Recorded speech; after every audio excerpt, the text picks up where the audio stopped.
Bien. Maintenant que nous en avons fini avec les eaux claires, nous allons pouvoir plonger encore plus loin pour enfin atteindre les eaux sombres.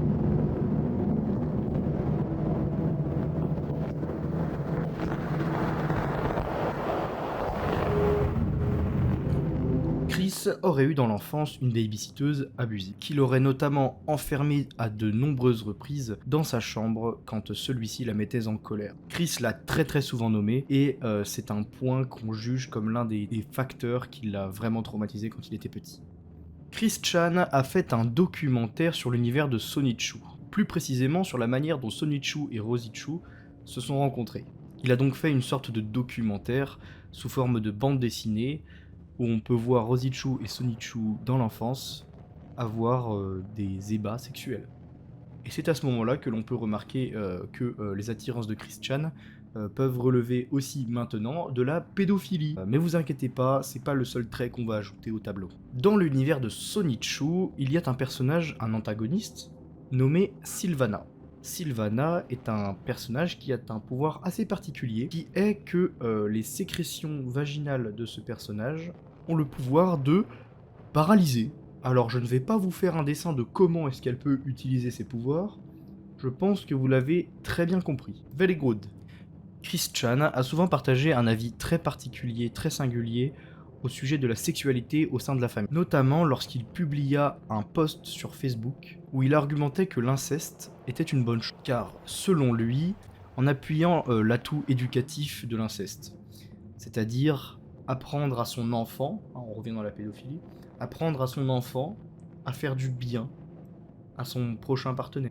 Voilà, donc les parents qui vont donc cancel leurs enfants pour leur apprendre comment faire l'amour. Voilà, c'est ça le projet. Bien. Maintenant, nous avons traversé les eaux sombres. Je vous laisse plonger avec moi à la fin de cet épisode. Nous plongeons maintenant dans les abysses.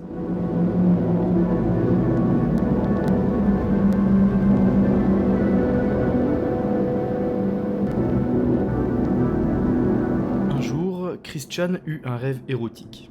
Et ni une ni deux, comme d'habitude, il fallait qu'il le raconte. Mais cette fois, il va le faire d'une façon très particulière. D'habitude, il faisait juste des dessins pour raconter ce genre de choses, mais là, il va carrément en faire un dessin animé. C'est un rêve dans lequel il serait dans un labyrinthe, où de l'eau le recouvrirait jusqu'à la taille.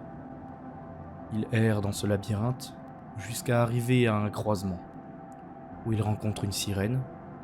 Il arbore ensuite une érection massive, puis... vous avez compris, je crois.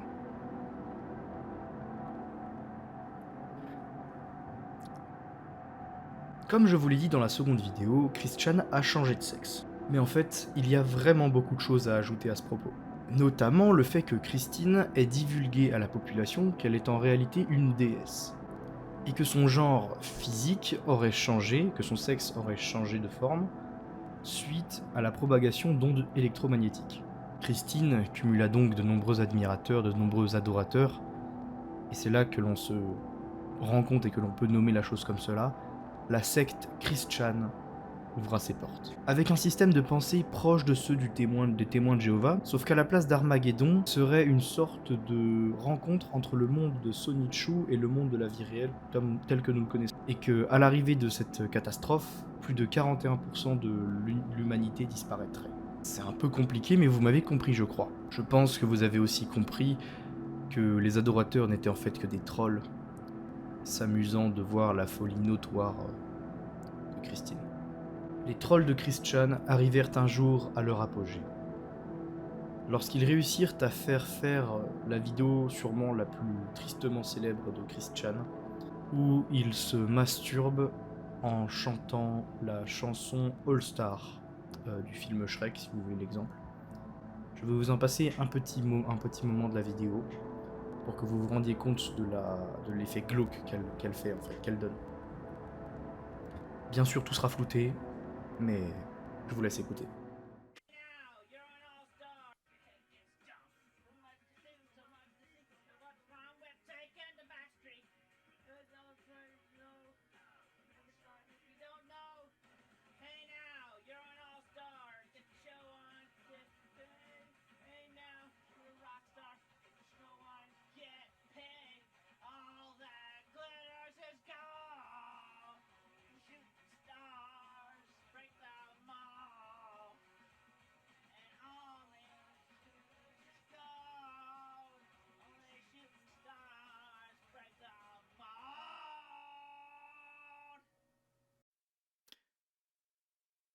Je vous ai menti.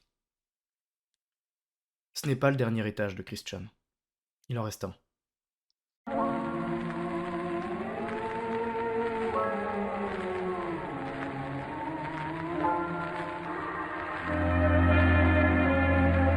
Christian s'est fait arrêter le 2 août 2021. Mais avant de vous dire pourquoi est-ce que Christine, j'ai besoin d'introduire de nouveaux éléments. J'ai volontairement, pendant toutes les vidéos que j'ai fait, occulté un point. Les parents de Chris. Dans la première vidéo, je les ai cités. J'ai montré une photo d'eux et j'ai donné leur prénom.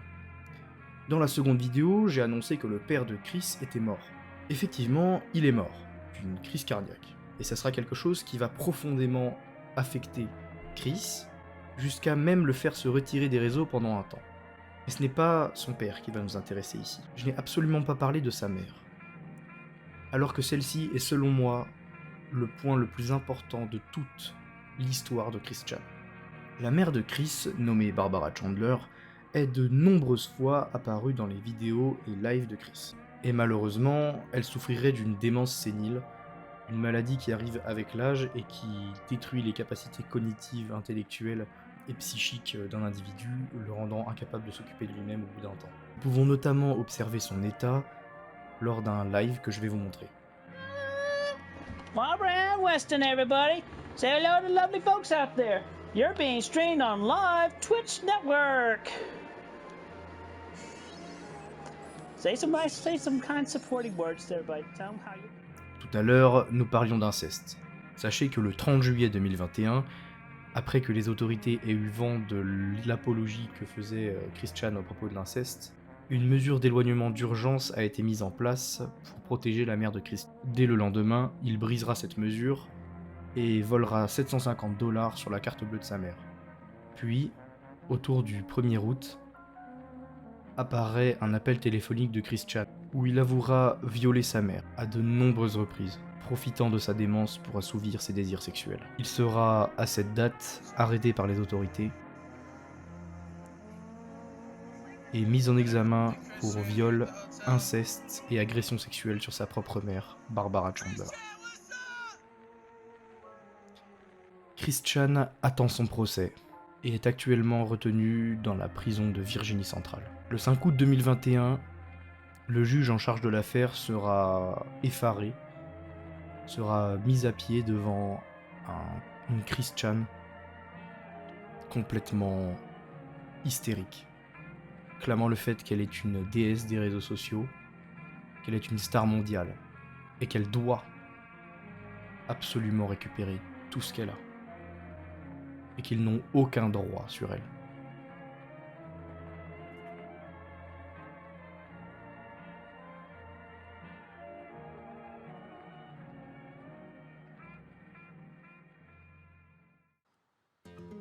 Voilà, cette vidéo est terminée. J'espère que les 3 vidéos sur Christian vous auront plu. Comme je vous l'ai dit dans la deuxième vidéo, je n'ai pas pu tout traiter parce que l'histoire de Christian est vraiment beaucoup trop dense. Mais j'ai essayé de mettre les points les plus importants pour que ça reste assez droit.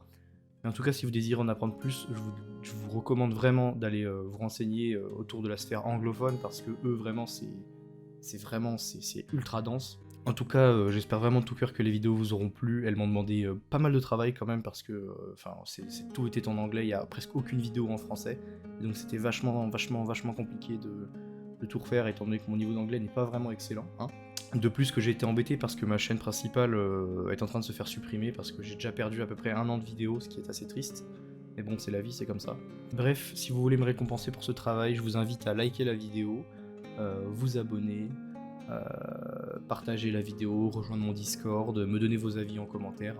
Bref, vous avez compris la chanson. En tout cas, je vous souhaite une bonne journée, une bonne soirée, une bonne vie. Bref, c'était Kyuma. Salut tout le monde.